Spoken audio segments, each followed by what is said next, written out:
So, Zach Polanski, why are you here today? I'm here today because I want to support the sister party, Scottish Greens. They are on the brink of having their most successful election ever, and they're really confident about that. Not complacent, they're going to be out there campaigning for every single vote in the next 2 weeks. But actually, there's a strong record to hold up, both scrapping school meal debt, making sure that there's free bus travel for under 22s. They now want to extend that to absolutely everybody, and also make sure that all workers had a living wage. And so it feels important to me as leader of the Green Party of England and Wales to obviously do well in the party I'm responsible for, but any support I can give and any kind of last minute allyship to our sister party, I'm more than happy to do. And you come up here at a time of a pretty sizable bounce for your party down south. Are you just providing the Scottish Greens with some coattails to ride on a little bit? Well, I'm really, really happy to come and support Gillian and Ross. They've been friends and colleagues, and I do note that when Keir Starmer came, Hannah Sarwar didn't seem keen to be photographed with him. So I think there's something about lifting each other up and always making sure that we're working together to amplify each other's work. I'm really proud of that relationship, and it's been brilliant to be here.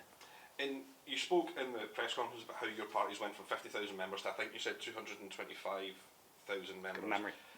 Now, your friends in the Scottish Greens will be able to tell you this as well. I'm sure you've experienced it too. Sometimes your party gets bogged down a little bit in internal wrangling at your conferences and things like that.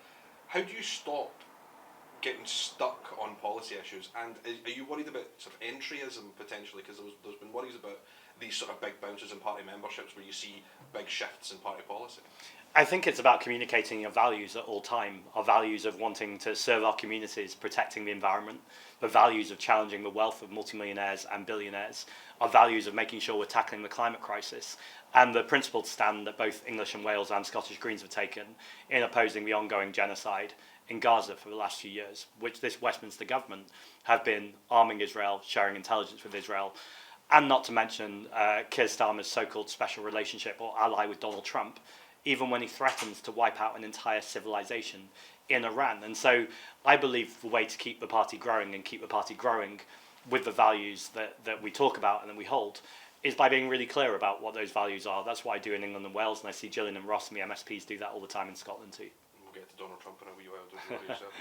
Just in terms of the increase in membership, why do you think that's happening now? Because on the face of it, your leadership to the leadership of people like Natalie Bennett and Caroline Lucas doesn't seem a million miles apart. So why is it now that you think people are looking at the Greens and thinking, I want to be a part of this?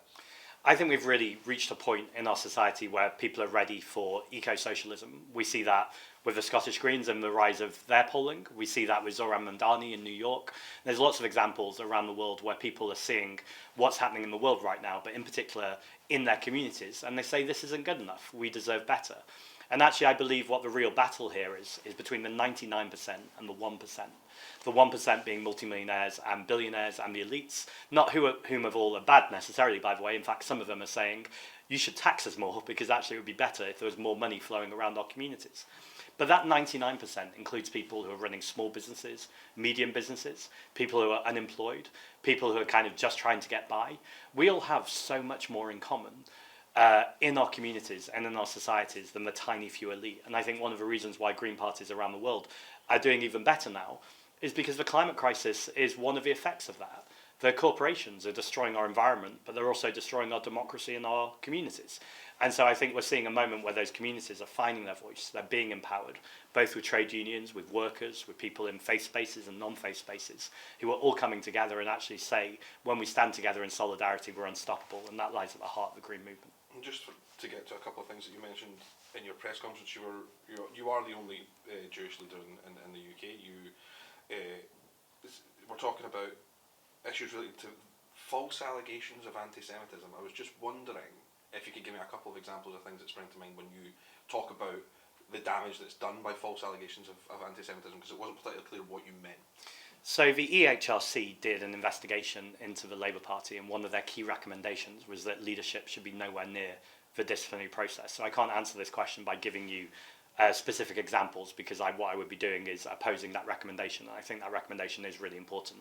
But if I speak about principle, I'm happy to do that. Anti-Semitism is unacceptable. It's a scourge in our society. We've seen a rise in it. And as you said in the question, as a Jewish man, I take that really seriously, both politically, but frankly personally, because it obviously affects me too. And I experience anti-Semitism, particularly online, on a daily basis. I very much recognise that it exists in our society. At the same time, on a personal level, there have been times when I've talked about the genocide in Gaza, and you have people who deny it's a genocide or accuse you of anti-Semitism. And by the way, one of these people that I would put in this category is the Prime Minister, who said that I made shameful comments on anti-Semitism. We have gone down the rabbit hole where a non-Jewish Prime Minister is accusing the one Jewish leader in the country of anti-Semitism. I think to most people watching or listening to that, that seems bizarre. Anti-Semitism is a really serious issue. It needs to be dealt with consideration, with nuance, and with care. And to see a Labour Party in particular, Steve Reid, by the way, being one of the proponents of it, who's pushed it, a man who had to apologise for anti-Semitism because he talked about Tory puppets, seems a little bit strange that these non-Jewish people, one of which has had to apologise for actual anti-Semitism, is attacking a leader of a party who's Jewish, who's showing pro-Palestinian solidarity, and that's what I mean by the conflation. Just to be clear, are you accusing the Prime Minister of making false allegations of anti-Semitism against you? Well, the Prime Minister said that my comments about anti-Semitism were shameful, and what I'm saying is it's shameful to have a non-Jewish Prime Minister who doesn't recognise that as a Jewish man it's for me and not for him to speak about Jewish communities.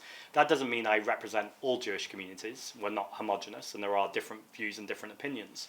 But far too often I see the Prime Minister and Labour ministers speaking to a Jewish community and pretending that's how everyone feels. And as a Jewish person, again, speaking for myself, but frankly lots of other Jewish people, I find that insulting. Why is my Jewish identity being erased from the public discourse, or the attempt by it? Because it's not going to be erased. I refuse to allow it to be. I know many Jewish people refuse to allow their opposition to this genocide in Gaza to be erased under the name of anti-Semitism, and we'll keep speaking up, and when it comes to elections, we'll keep defeating them. And you spoke about Donald Trump quite a bit actually in that press conference that you just gave, and one of the more interesting things that you said is you think that he should be, I think your words were, kicked out of his golf courses. They should be sort of seized from him. In terms of, you know, the idea of seizing assets for people, it appears that you just would take things from someone that you don't agree with. Is that true? Well, the language I used was to make sure that those golf courses are in community ownership, and so it's up to other people what language they want to put on that. I would want to see every tool at our disposal to make that happen. The key principle here is that if you have a man, as we do, who is enabling a genocide in Gaza, who puts out on Truth Social that he intends to wipe out an entire civilization in Iran, are Scottish people happy with him being able to enjoy the privileges and joys of having a golf course? He says that he loves Scotland, but the question is, do Scotland people love him? I think the more important question is, do people even like him or think that he's appropriate? And I imagine that most people in Scotland, as around the UK, recognise that Donald Trump is an unhinged man. He's dangerous, he's unpredictable. He's putting our country, both England and Wales and Scotland, in a more dangerous place because the Westminster government is allowing our air bases and submarines to be used by the US, which is different, by the way, to our European allies, people like Pedro Sanchez, the president of Spain, who said that he can't do that. And so with all of that going on, it seems absurd to me that we are talking about sanctions on Donald Trump. This seems like one of the least sanctions possible, is to say that he can't come and enjoy the profits and the enjoyment of a golf course in a country that frankly can't stand him.